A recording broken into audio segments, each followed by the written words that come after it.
Petrol ధరలు పెరిగినా, కూరగాయలు ఉప్పు పప్పుల రేట్లు పిరమైనా, గ్యాస్ ధర పెంచినా, పంటలకు మద్దతు ధర పెంచాలని ఆఖరికి కొత్త చట్టాలు చేసినా ప్రతిపక్ష పార్టీలని రోడ్డెక్కుతుంటాయి. తీర్ల నిరసనలు చేస్తుంటారు. ఎడ్ల బండ్లు నూక్కపోవుడు, సైకిళ్ల మీద సభలకు పోవుడు, కట్టెల పొయ్యి మీద వంట వార్పు చేసుడు పెడుతుంటారు. అయితే ఇవన్నీ చేసేది ప్రతిపక్షాలు. కానీ ఇలా ఏమైందంటే అధికార పార్టీల ధర్నాతోటి ధర్నా చౌక్ దద్దరిల్లింది పో. అగో ప్రతిపక్షాలు కదా ధర్నా చేయాల్సిందటరా.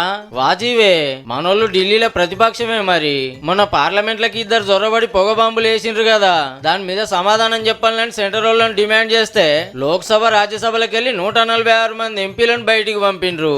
ఇందరిని సస్పెండ్ చేసుడు ఇదే మొదలని దేశమంతా లడా ఎత్తుకున్నది ఇండియా గ్రూపు. మనకాడ ధర్నా చౌక్ లో చేసిర్రు అన్నట్టు.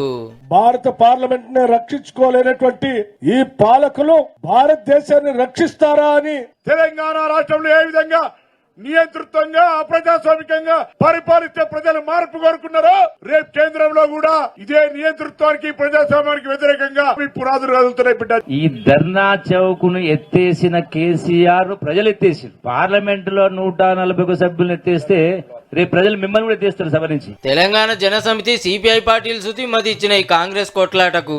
ఆ ముఖ్యమైన బిల్లులపై చర్చకు ఎవరూ లేకుండా చేసి ఏకగ్రీవంగా ఆమోదించి పంపటం అనేది చాలా అప్రజాస్వామికం. శిశుపాలుని కృష్ణుడు ఎలా 100 తప్పులు చూశారో మీ తప్పులను కూడా ఇవాళ చూస్తున్నారు.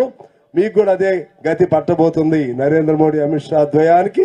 ప్రశ్నించిన వాళ్ళని బయటికి పంపి కావాల్సిన బిల్లులు పాస్ చేసుకుర్రని ప్రతిపక్షాలు లడాయి చేస్తుండే వరకు పార్లమెంట్ కాడ సెక్యూరిటీని మార్చిండ్రు సెంటర్ వాళ్ళు.